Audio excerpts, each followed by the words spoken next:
여러분 안녕하세요. 장동민 교수입니다. 성경은 문자 그대로 하나님의 감동으로 기록된 책입니다.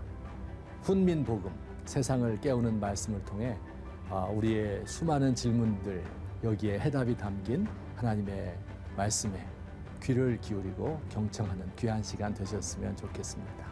오늘도 우리 귀한 세 분 자리해 주셨습니다. 안녕하세요. 안녕하세요. 안녕하세요. 감사합니다. 우리가 지금 사사기라는 성경책을 공부하고 있는데요. 네. 지난 복습을 좀 해볼까요? 사사기 1장부터 3장까지는 그 개관을 첫 시간에 이야기했고요. 두 번째 시간은 4장부터 5장. 이때는 여자 사사 드보라와 바락에 대해서 이야기했고, 그 다음에 6장부터 8장, 지난 시간에는 기드온에 대해서 이야기했습니다. 네. 기드온이라는 사람은 우리가 알고 있는 위대한 용사 이전에 보리떡 한 덩어리에 불과했다. 그러나 하나님이 그에게 영을 부어주시고 도와주시고 기대를 가지시고 의심을 풀어주시고 이렇게 해서 위대한 용사가 될 수 있었다 하는 것을 지난 시간에 말씀드렸습니다. 오늘 이 시간에는요, 나무의 왕이라는 제목으로 궁금하죠? 네. 네, 9장에 나오는 이야기를 제가 설명드리도록 하겠습니다. 제가 간단히 그 스토리를 이야기해 드릴게요. 동화 같아요. 우화의 한 토막입니다. 나무들의 나라에서 우리도 왕을 뽑아야 되겠다 해서 왕을 뽑기로 했답니다. 그 대표자들이 이제 올리브 나무에게 가서, 성경에는 감람나무라고 돼 있죠. 근데 올리브 나무예요. 우리의 왕이 되어주세요. 이렇게 이야기를 했습니다. 그랬더니 이런 대답을 했어요. 나의 기름은 하나님과 사람을 영화롭게 하나니 내가 어찌 그것을 버리고 가서 나무들 위에 우쭐대리요. 이렇게 대답을 했답니다. 혹시 올리브 뭔지 아세요? 네네. 네, 올리브 피자 시키면 왜 까만 거 요만한 거 네네. 있죠? 네네네. 그 빼먹는 사람도 있는데 네. 올리브예요. 이 중동 지역에서는 올리브가 우리나라의 김치와도 같습니다. 그래서 저장식품이고요. 이게 너무나 그 귀한 식품이에요. 건강에 너무 좋은 거죠. 그리고 올리브의 더 중요한 것은 그걸로 기름을 짭니다. 또 옛날에는 그 기름으로 하나님께 향유를 만들어서 하나님께 드렸어요. 분향한다 할 때 그 향품. 이것이 올리브 기름으로 만든 겁니다. 그러니까 이제 이렇게 쓰임새가 많아요. 그리고 나무 자체가 너무 멋있어요. 올리브 나무가요. 1000년을 간다고 하는 나무예요. 그러니까 왕 될 만하죠. 네. 네, 그래서 왕 돼달라 했더니 수락했어요, 거절했어요. 거절한 거죠. 그 두 번째로 왕 될 만한 나무가 어디인가 찾아봤더니 무화과 나무예요. 무화과 나무는 좀 아시죠? 네. 우리나라도 지금 무화과가 조금 있죠. 근데 비타민 너무 많고 맛도 좋고, 그래서 예수님 당시에 예수님이 왜 무화과 많이 잡수시고 하잖아요. 무화과 나무예요. 그 굉장히 평화를 상징하고 아주 좋은 나무예요. 멋있어요. 그래서 이 나무에 가서 왕이 되어주세요. 그렇게 이야기했더니 대답이 나의 단 것과 나의 아름다운 열매를 내가 어찌 버리고 가서 나무들 위에 우쭐대리요 하면서 거절을 했습니다. 세 번째로 포도나무에게 갔습니다. 포도는 설명 안 해도 아시겠죠? 포도는 일단 포도 열매를 먹기도 하고, 그 다음에 포도로 또 뭐 합니까? 아까 포도주 만들죠. 그래서 큰 틀을 만들어 놓고 그 안에 들어가 사람들 밟고 또 집을 짜고 해서 발효시켜서 포도주를 만들고, 그 포도주를 더 발효시키면 뭐가 돼요? 발사믹 식초가 되는 거죠. 이렇게 쓰임새가 많아요. 포도에게 왕이 되어주세요 하니까 이렇게 대답을 했어요. 하나님과 사람을 기쁘게 하는 내 포도주를 내가 어찌 버리고 가서 나무들 위에 우쭐대리요. 그러니까 왕 되겠다는 거예요? 안 되겠다는 거예요? 안 되겠다는 거죠. 마지막으로 가시나무에게 가서 이야기를 했습니다. 가시나무는 어떤 나무인가 하면, 여러분 왜 서부 영화 같은 거 보면 맨 마지막 장면에 주인공 보안관과 악인이 대결할 때 총싸움 하기 전에 음악이 나오고 바람이 휙 불고 무언가 막 굴러다니잖아요. 그 굴러다니는 거. 그게 가시나무예요. 그러니까 가시덩굴인 거죠. 한 1m에서 한 요 정도 되는 이런 덩굴. 이게 가시덩굴, 가시나무입니다. 왕이 되어주세요. 그렇게 이야기를 했어요. 그랬더니 이렇게 대답했어요. 조건을 걸고 이야기했어요. 만일 너희가 참으로 내게 기름을 부어 너희의 왕을 삼겠거든 와서 내 그늘에 피하라. 그리하지 아니하면 불이 가시나무에서 나와서 레바논의 백향목을 사를 것이다. 이런 얘기를 했어요. 내 그늘에 피하라. 그늘이 있어요, 없어요? 없죠. 그늘 없어요. 아까 무화과 나무, 감람나무 이런 그늘이 다 있거든요. 네. 근데 이 그늘이 없어. 그렇죠. 그늘 어떻게 그늘에 와서 피하란 말이에요. 레바논의 백향목도 피하라. 레바논의 백향목이란 말은 레바논은 이스라엘 북쪽에 있는 나라인데요. 지금도 있죠, 레바논. 그 나무가 이 사람들이 한 대여섯 명이 둘러싸야 하는 이런 큰 나무예요. 높이가 30에서 40m 됩니다. 전나무가 쫙쫙 잎이 뻗쳐져 있는 세상에서 제일 아름다운 나무예요. 이걸 가지고 집을 지으면 1000년 동안 향이 간다. 백향목이라고 부릅니다. 근데 그 나무가 어떻게 여기 들어가? 근데 들어오라는 거예요. 만약에 안 들어오면 어떻게 해요? 나에게서 불이 나가서 살라버릴 것이다. 불이 나간다는 말이 무슨 뜻일까요? 바짝 마른 나무들을 마찰시키면 네. 불이 일어나잖아요. 그것처럼 자연적인 산불이 있어요. 그게 뭐냐면 바짝 마른 가시나무니까 이것들이 부딪혀서 마찰하다가 불이 일어나서 숲을 태우는 겁니다. 그렇게 내가 만들겠다. 이렇게 이야기를 했습니다. 요게 그 이야기의 끝이에요. 이게 무슨 뜻일까요? 무슨 의미로 이런 동화가 나왔을까요? 제가 간단히 설명을 드릴게요. 요 이야기는 주인공이 아비멜렉이라는 사람이에요. 아비멜렉. 이 아비멜렉은 기드온의 아들 중에 한 사람이에요. 첩이 낳은 아들입니다. 서자 중에 한 사람이에요. 기드온에게 아들 70명이 있었는데 기드온의 아들 중에서 왕이 나왔을까요? 안 나왔을까요? 안 한다고 했잖아요. 안 한다 그랬잖아요. 네, 지난주에. 기드온이, 네. 안 한다. 나도 안 하고 아들. 나도 왕이 안 되고 내 아들놈도 왕 될 제목이 없다. 네네. 해서 왕을 안 시키겠다. 이렇게 이야기했잖아요. 그러니까 처음에 이야기했던 올리브나무, 무화과나무, 포도나무는 누구를 상징하는 걸까요? 기드온과 그 아들 중에도 잘난 아들이 있을 거 아니에요. 그들을 상징하는 거예요. 가시나무는 그 기드온의 서자 중에 하나인 아비멜렉이라는 사람이 세겜 사람이라는 사람들과 언약을 맺고 아버지의 자식들, 자기 형제들을 다 죽여버리고 스스로 왕이 된 거예요. 그런데 꼭 이런 스토리에 보면은 한 명 살아남죠. 기드온의 막내 아들이 살아남아서 요담이라는 아들이 산 위에 올라가서 그 배신한 사람들을 모아놓고 그들에게 들려준 동화입니다. 빗대어서 얘기한 거네요. 예. 그러니까 나무에서 불이 나온다는 게 저주이죠. 실제로 그런 일이 벌어져서 이 아비멜렉과 세겜 사람들, 그를 옹호하던 사람들 사이에 전쟁이 벌어지고 갈등이 생기고 서로 죽이고 하다가 아비멜렉이 죽음을 당한 거죠. 어떻게? 여인의 손에. 치욕적인 죽음으로 그의 최후를 맞게 됩니다. 자, 이것이 이 이야기의 9장에 있는 이야기의 요약입니다. 자, 그런데 이게 오늘날 우리한테는 어떤 의미가 있을까? 이게 중요하겠죠. 네. 그렇죠? 이게 옛날에는 그런 뜻이었어요. 네. 오늘날 우리에게는 어떤 의미가 있을까 하는 것을 간단히 제가 세 가지로 나누어서 말씀을 드리겠습니다. 첫 번째는요. 하나님께서 각 사람에게 각기 다른 사명과 재능을 주셨다 하는 것을 우리가 볼 수 있습니다. 올리브 나무에게는 아까 얘기한 것처럼 올리브 열매도 주셨고 오일도 주셨고 그 오일로 불도 켜고 또 향품으로 하나님께 드리기도 하고 또 뭐 온갖 거 다 할 수 있잖아요. 그죠?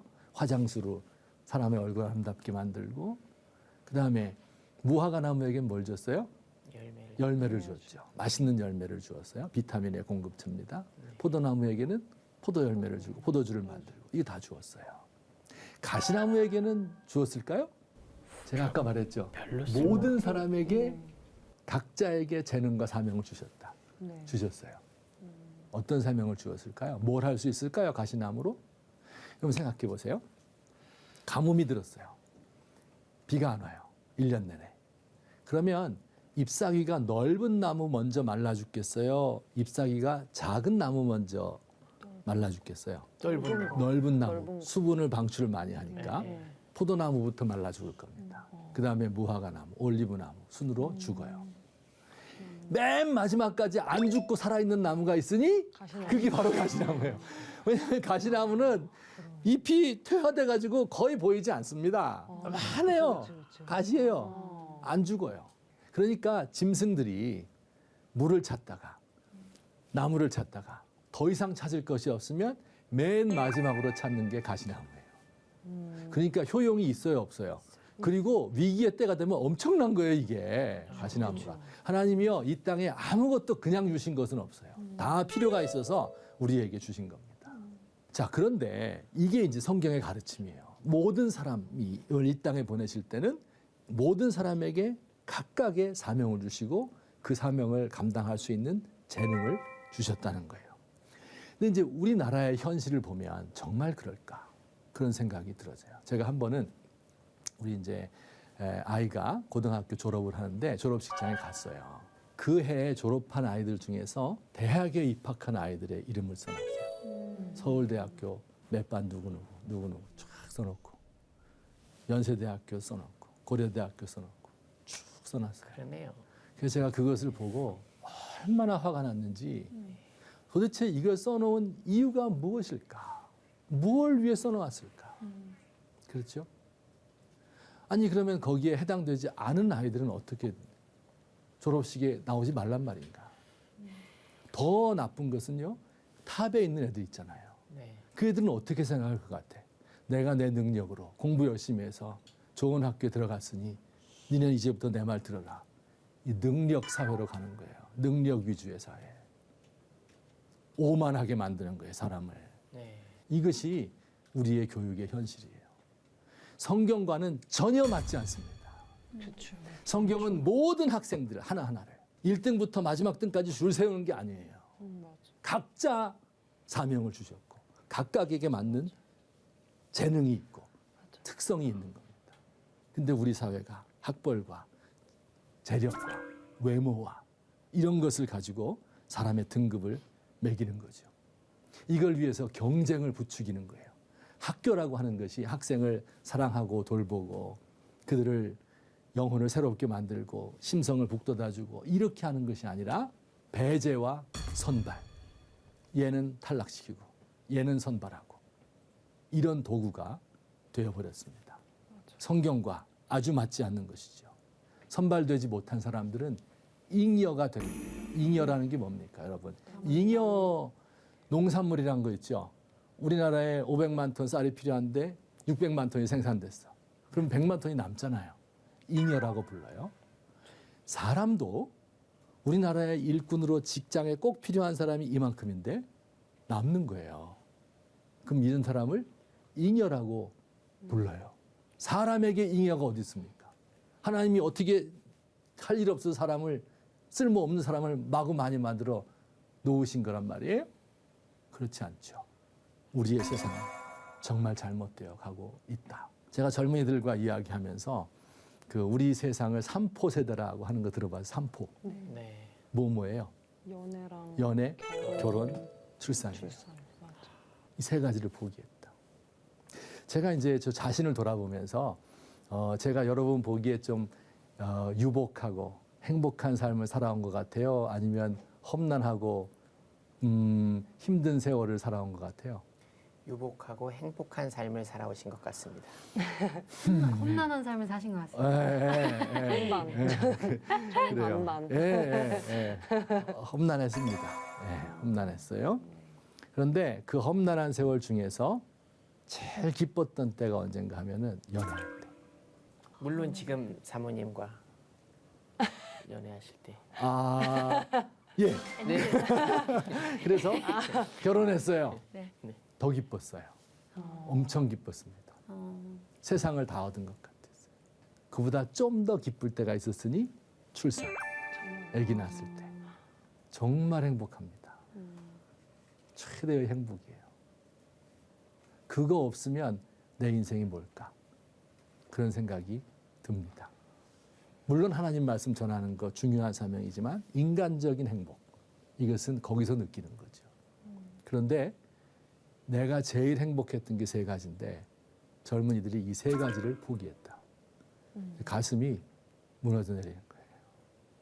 이게 다 경쟁 때문에 사람들을 잉여로 만들고 이렇게 하는 우리의 세상이, 이게 문제가 많은 세상이구나, 그런 생각을 가지게 됩니다. 자, 어쨌든 성경의 말씀은 하나님은 모든 사람, 각 사람에게 맞는 사명과 재능을 주셨다. 두 번째, 이 비유가 우리에게 알려주는 의미가 무엇입니까? 그런데 우리의 사명은 하나님과 사람을 기쁘게 하는 것이다. 아까 이야기했죠.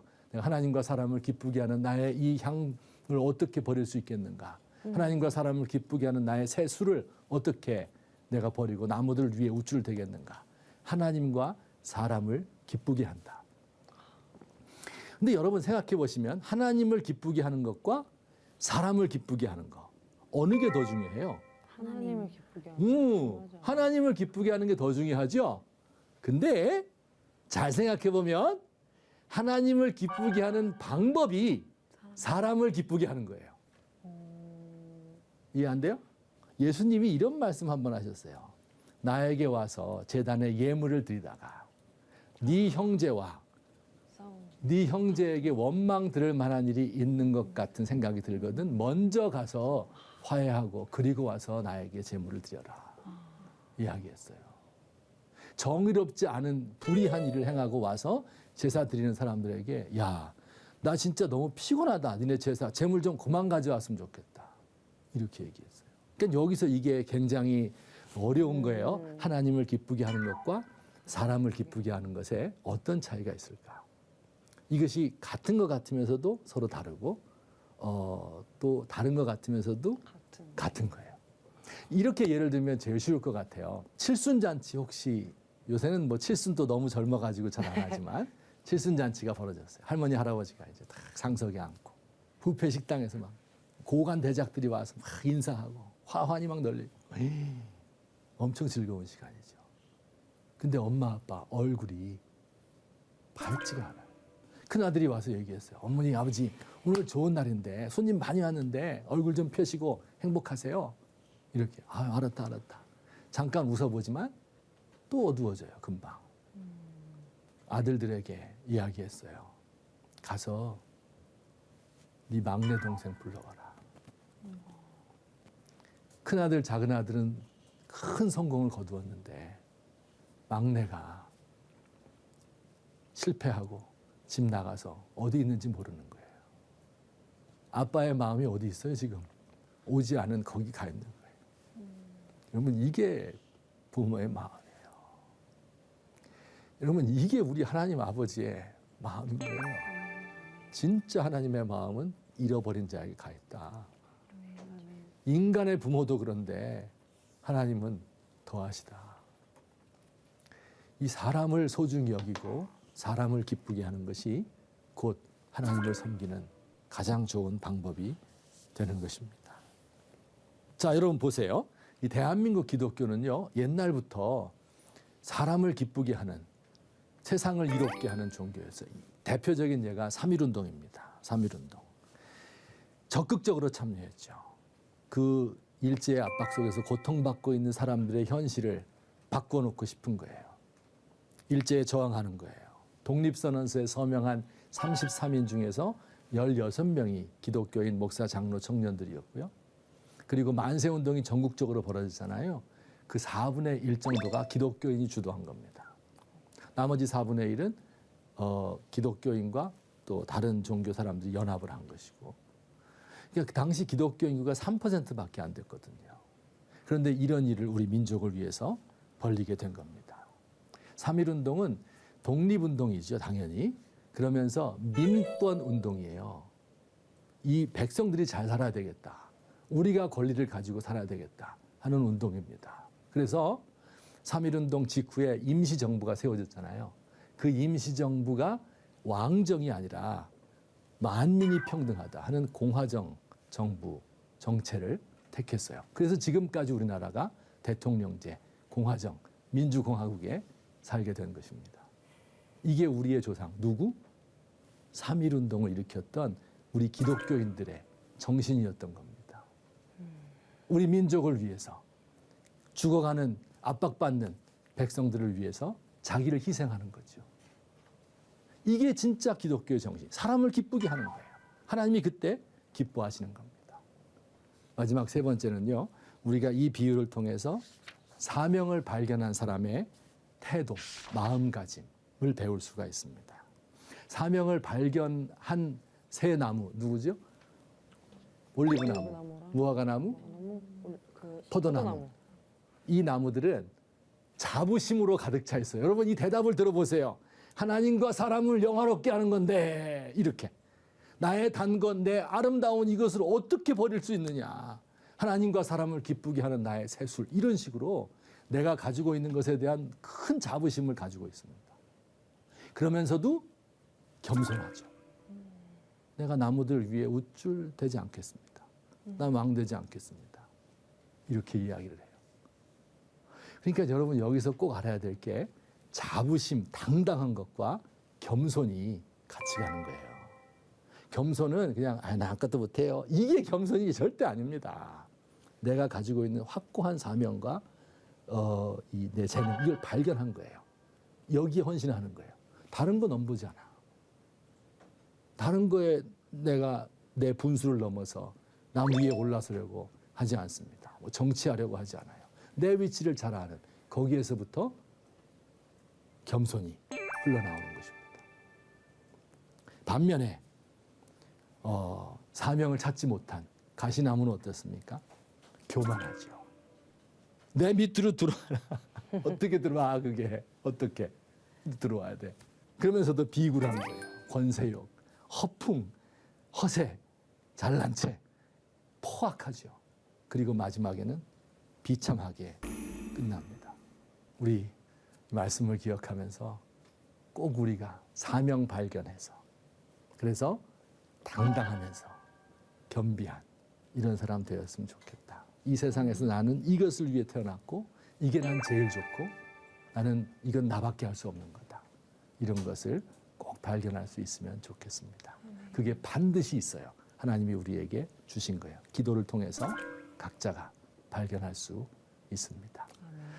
예, 이상으로 제가 말씀드렸고 또 우리 그럼 목사님, 예. 그 기도 플러스 어떤 게 좀 있으면 나만의 사명을 발견하는데 좀 도움이 될까요?